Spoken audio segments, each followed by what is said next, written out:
La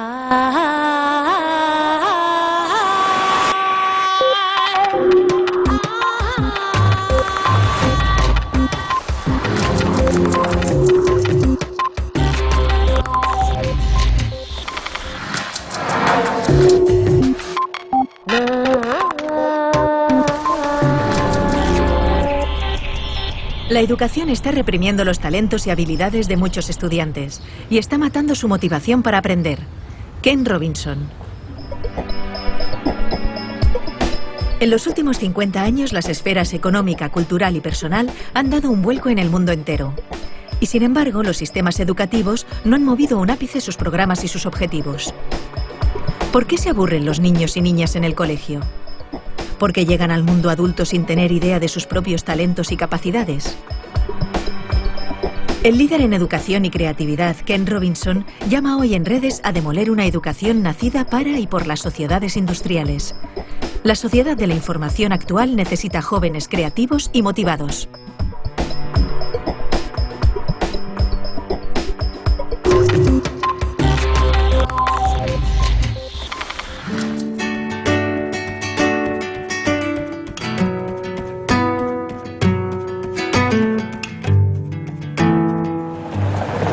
Debe hacer 60 años o algo así, era comienzos de la década de los años 50. Y aquí en esta escuela de North Hollywood High School es donde hice mi bachillerato. Me llamaban Eddie, que es el diminutivo de los norteamericanos para Edward o Eduardo.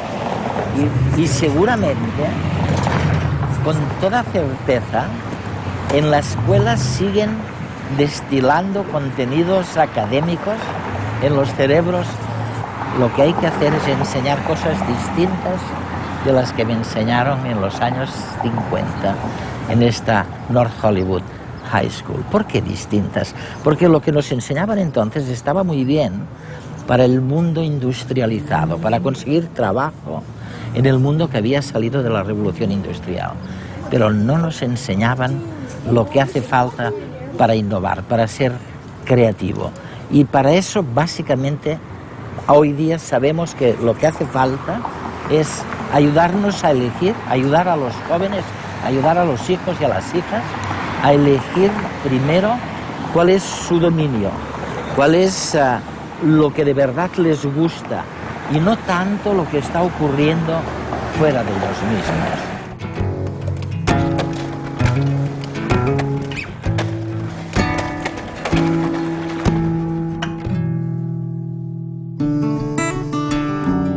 Mark Prensky, escritor y consultor, especialista en aprendizaje, resumió en redes hace unas semanas las capacidades escondidas de los niños.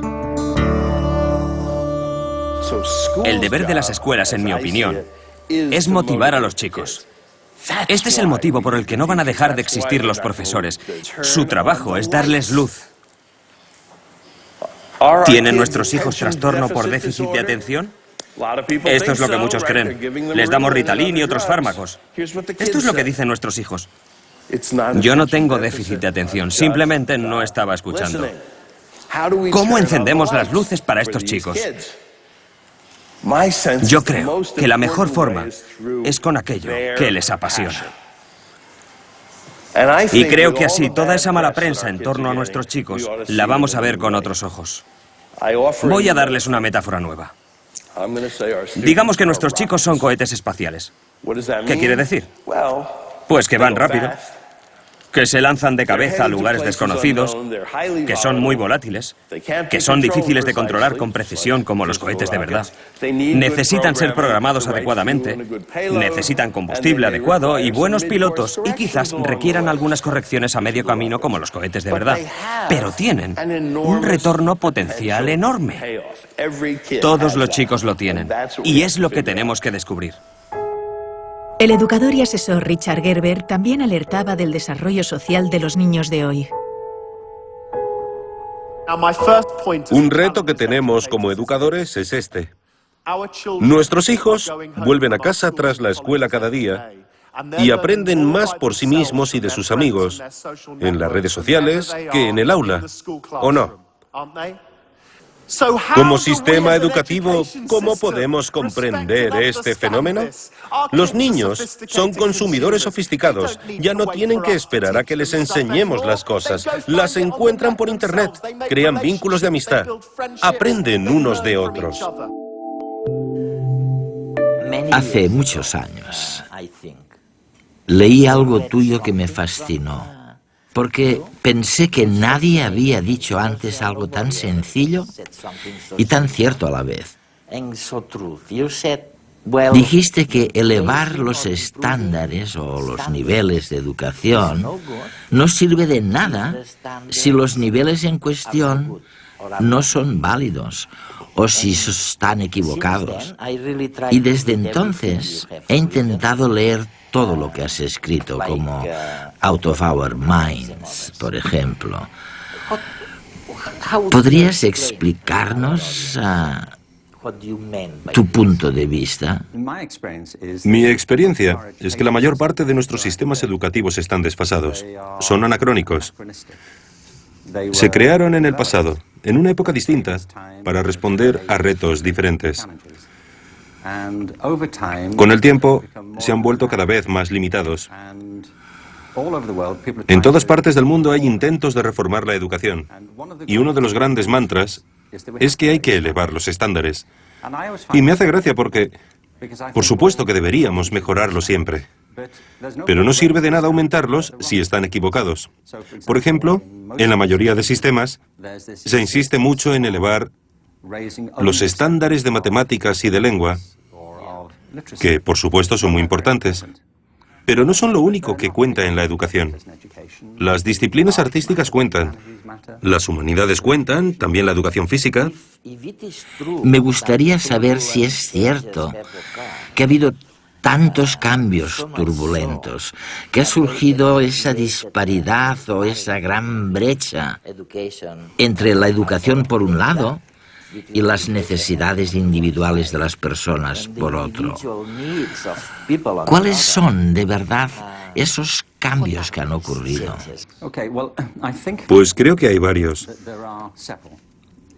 Si nos planteamos cuál es el propósito de la educación, los políticos a menudo hablan de volver a lo esencial, a lo básico. Y creo que hay que hacerlo. Pero primero tenemos que ponernos de acuerdo sobre qué es lo esencial. En mi opinión, la educación, desde la guardería hasta la formación de adultos, tiene en líneas generales 3 objetivos. O por lo menos debería tenerlos. Uno de ellos es económico. Es innegable que una de las grandes expectativas que tenemos sobre la educación es que si alguien tiene estudios, estará en mejor posición para conseguir un trabajo y la economía se beneficiará. Por eso invertimos tanto dinero en la educación. Y ahora no es así. El problema es que las economías del mundo han cambiado diametralmente en los últimos 50 años. El mundo cada vez está más dominado por los sistemas de información.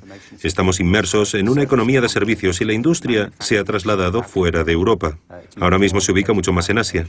Por consiguiente, económicamente, el mundo de ahora no tiene nada que ver con el mundo en el que tú y yo crecimos.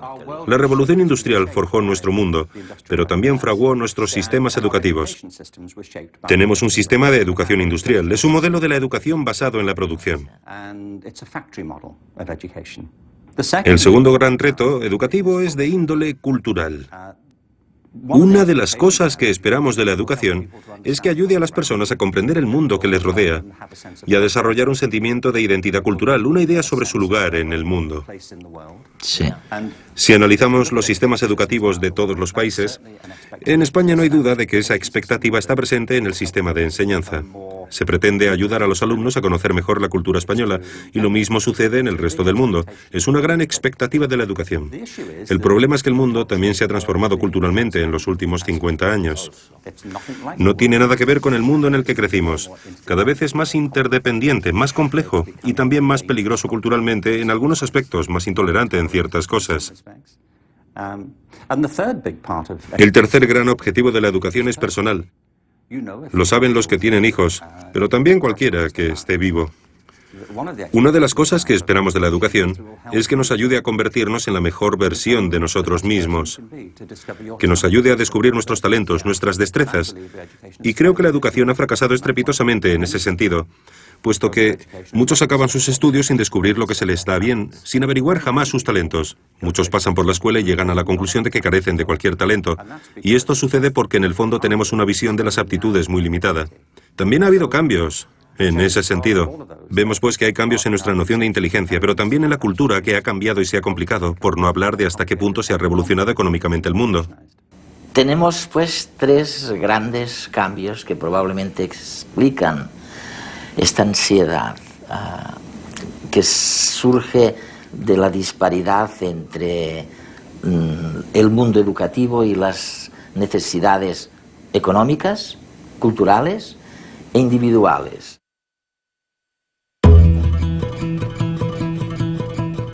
Hacer un fuego, cazar, recolectar plantas comestibles, fabricar recipientes y armas. Nuestros antepasados aprendían unos de otros las actividades de la vida cotidiana. Los conocimientos se adquirían a través del contacto con los demás y la repetición. Hasta que miles de años después se inventó la escritura, la primera gran revolución en el aprendizaje.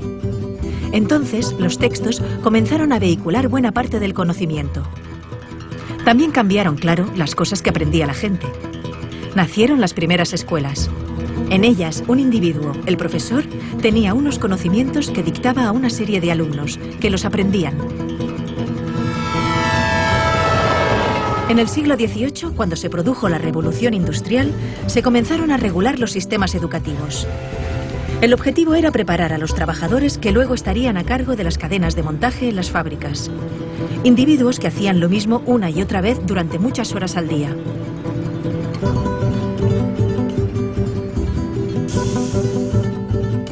La escuela que se inventaron seguía ese patrón. Todos los niños repetían y repetían de memoria determinados conocimientos. Un proceso estandarizado y lineal, en el que les enseñaban aquellas materias que se consideraban útiles para la recién nacida economía industrial. Es el modelo que ha perdurado hasta nuestros días. Sin embargo, ya no nos sirve, porque el mundo, en el último medio siglo, ha cambiado radicalmente. Los avances espectaculares que se han producido en ciencia y tecnología han hecho, por una parte, que pasemos de ser una sociedad industrial basada en la producción masiva de objetos a una sociedad de servicios y de información, en la que el motor son las ideas y la creatividad, la capacidad de inventarnos nuevos oficios más acordes al siglo XXI. Y por otra parte, los descubrimientos científicos nos han permitido conocer mejor cómo funciona nuestro cerebro, el órgano encargado del aprendizaje, y descubrir algo que los griegos ya sabían, que no aprendemos repitiendo, de memoria, sino haciendo, cuando nos emocionamos. Por eso, hay que transformar la escuela de arriba a abajo.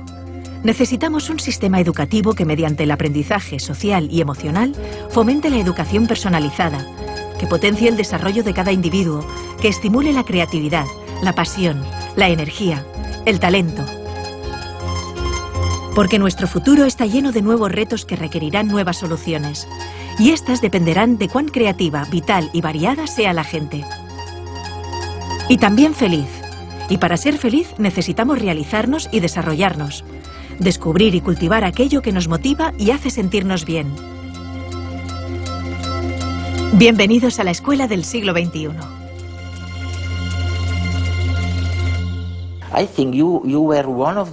Creo que fuiste uno de los primeros del sector educativo en hablar de la desafortunada división entre ciencias y la cultura o las artes. Y es curioso, porque nosotros, cuando preparamos programas científicos, a menudo tenemos que enfrentarnos a un dilema.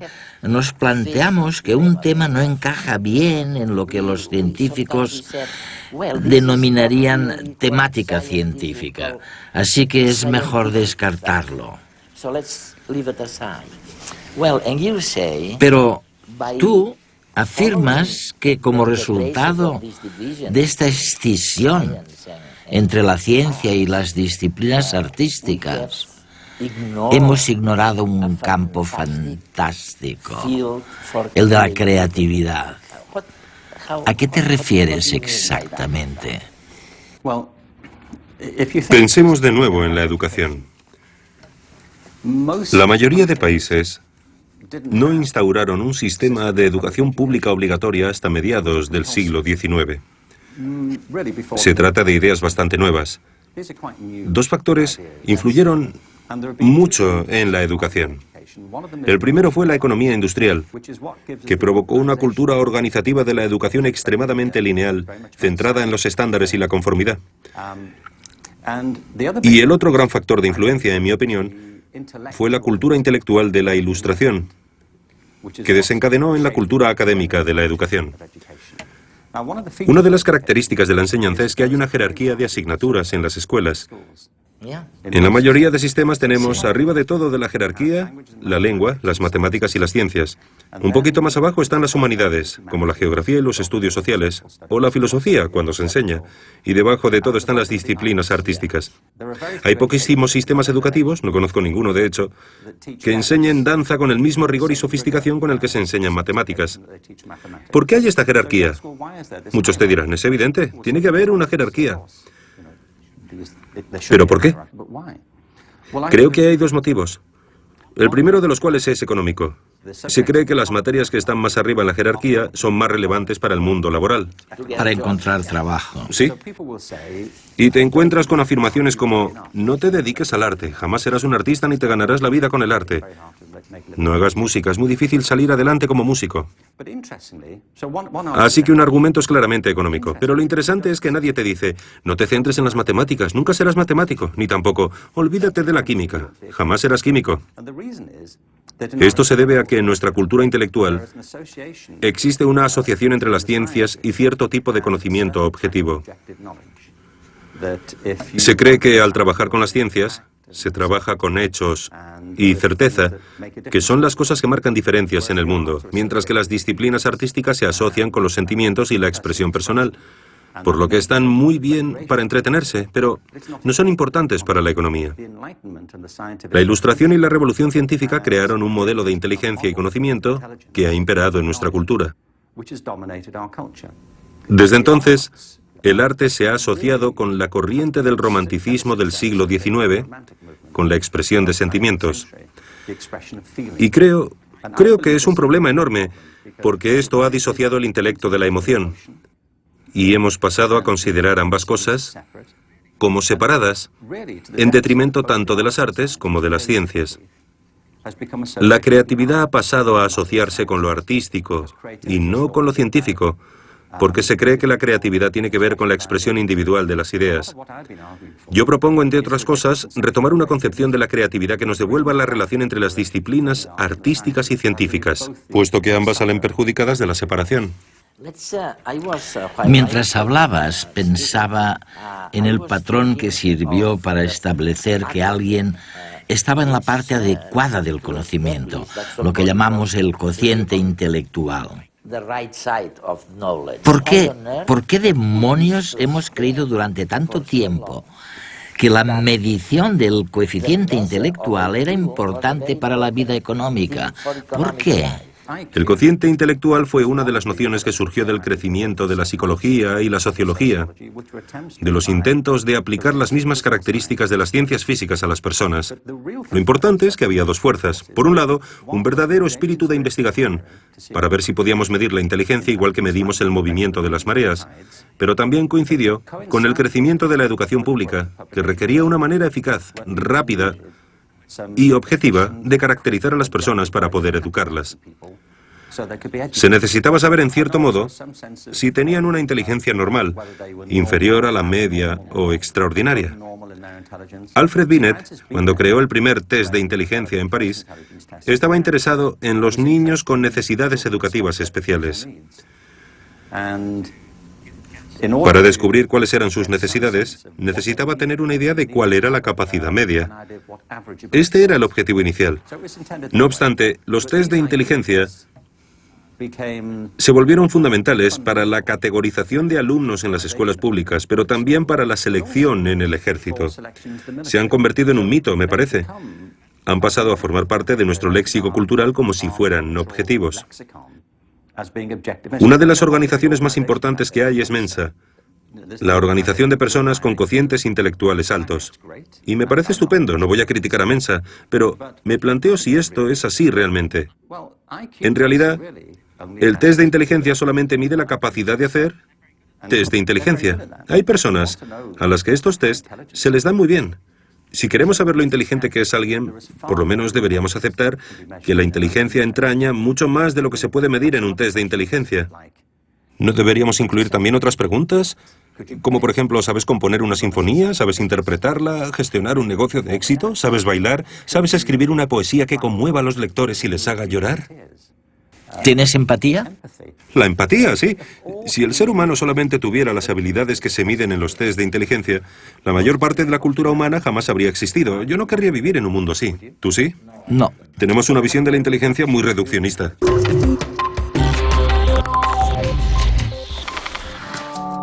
El psicólogo Mark Greenberg recordaba en redes la problemática de los profesores frente a los nuevos retos de la educación. Hasta ahora lo que hacíamos con los profesores era presionarlos, muchas veces, para que se centraran únicamente en lo académico, solamente en la lectura, las matemáticas y las ciencias. Y en eso se han convertido, en profesores de lectura, de matemáticas y de ciencias. Pero la mayoría de profesores eligieron la profesión porque querían llevarse bien con los niños. Les gustan los niños y quieren pasar tiempo con ellos, educarlos, prepararlos para la vida. Y conforme se lo vamos permitiendo y les brindamos más habilidades para hacerlo, descubren que disfrutan mucho más enseñando. Para Richard Gerber, el valor de la educación está en el camino, no en la meta. En cierto modo hemos olvidado que lo bueno de la educación está en realidad en la experiencia, en el momento, en la alegría de descubrir algo, en la satisfacción de tener una pregunta y poder buscar una respuesta, y no necesariamente en la propia respuesta. Creo que muchos niños y muchos profesores en el sistema educativo se sienten frustrados porque, por culpa de las presiones y la obsesión por los resultados, la magia del viaje se ha disipado. Me parece que este es el motivo por el que cada vez hay más niños que abandonan los estudios enseguida que pueden, porque no ven en ellos ninguna pasión, ninguna emoción. Y es a raíz de esta fijación con el destino final que ignora la alegría de lo que pasa por el camino. Pero, ¿cómo voy a estar atento en clase? Datos y datos, fórmulas, información... Si ya no me acuerdo de lo que estudié el año pasado. Que si la capital de Ecuador es Quito... Pero estoy seguro que eso está en Google. Me parece que nos enseñan igual que antes. Nos educan igual que a mis padres y a mis abuelos. Y a los padres de mis abuelos. Así es difícil estar motivado. Ahora se ha puesto de moda decir que tenemos TDA, porque creen que no atendemos en clase. Algunos niños sí que tienen un problema y necesitan pastillas. ¡Todo pastillas! Pero a otros lo que nos pasa es que estamos muy aburridos. Porque con las cosas que nos gustan podemos pasarnos horas y horas. ¿Por qué en lugar de darnos pastillas no intentan motivarnos? Para que seamos creativos, para que inventemos, para que soñemos, que nos den ganas de aprender. Pero si vivimos en una época súper chula, tenemos el mundo a nuestro alcance. Con un clic. Yo me paso horas navegando por internet, mirando vídeos, jugando. No sé, es que en el cole me duermo. Piensen en ello. Me gustaría explicitar o sugerir a los telespectadores los grandes cambios. ¿Cuál es el contenido real de estos grandes cambios a los que se está refiriendo Ken Robinson? Vamos a ver, empezó todo por un tipo de pensamiento que era el de la Edad Media. Ok. Luego nos dice en dos palabras cuál era la síntesis de este pensamiento. Después viene el Renacimiento, que es totalmente o muy distinto. Después viene el pensamiento de la Revolución Industrial, lo que llamamos la Ilustración. Después viene otro tipo de pensar distinto, que es el romanticismo. Y por último, en estos momentos, ¿dónde nos encontramos? ¿En pocas palabras? En pocas palabras, toda la historia. Bien, procuraré ser breve. Toda la historia moderna de Europa, en unas pocas frases. En cualquier caso, la corriente mayoritaria en la Edad Media es que, por lo general, todo el mundo estaba muy dominado por las ideas de la Iglesia. Y había una jerarquía social y económica muy marcada entre la aristocracia y la población rural. En general, era un estilo de vida muy rural, especialmente en toda Europa. En el Renacimiento, el desencadenante fue el redescubrimiento de los textos clásicos, de los pensadores y filósofos griegos y romanos. Esto condujo a un renovado interés por la vida intelectual y la belleza, y a nuevas maneras de reconsiderar nuestro lugar en el mundo. Se produjeron varios cambios importantísimos, por ejemplo, el trabajo de Copérnico y Galileo, que plantearon la posibilidad de que tal vez la Tierra no fuera el centro del universo de Dios, y eso supuso una especie de terremoto ideológico, con enormes cambios en la manera de ver las cosas de la gente. Lo más importante es que la inmensa mayoría de gente ya no tenía que depender de los argumentos y la autoridad de una minoría culta del clero, porque la invención de la imprenta generalizó el acceso a las ideas. La gente podía leer por sí misma las ideas y distribuirlas. Ha habido varios ejemplos de tecnologías absolutamente revolucionarias, como la imprenta. La televisión también fue una de ellas, y creo que la cultura digital de ahora también lo es.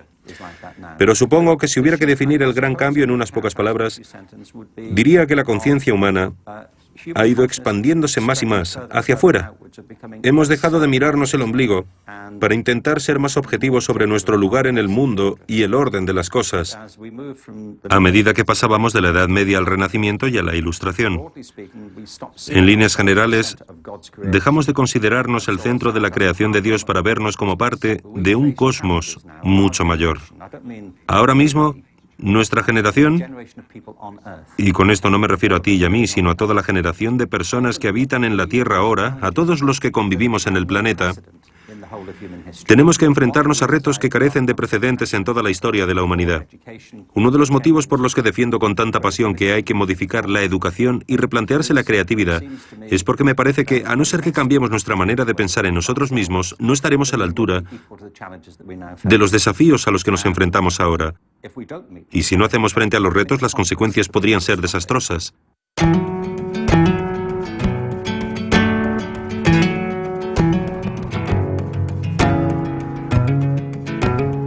Si no estás dispuesto a equivocarte, nunca llegarás a nada original. Ken Robinson.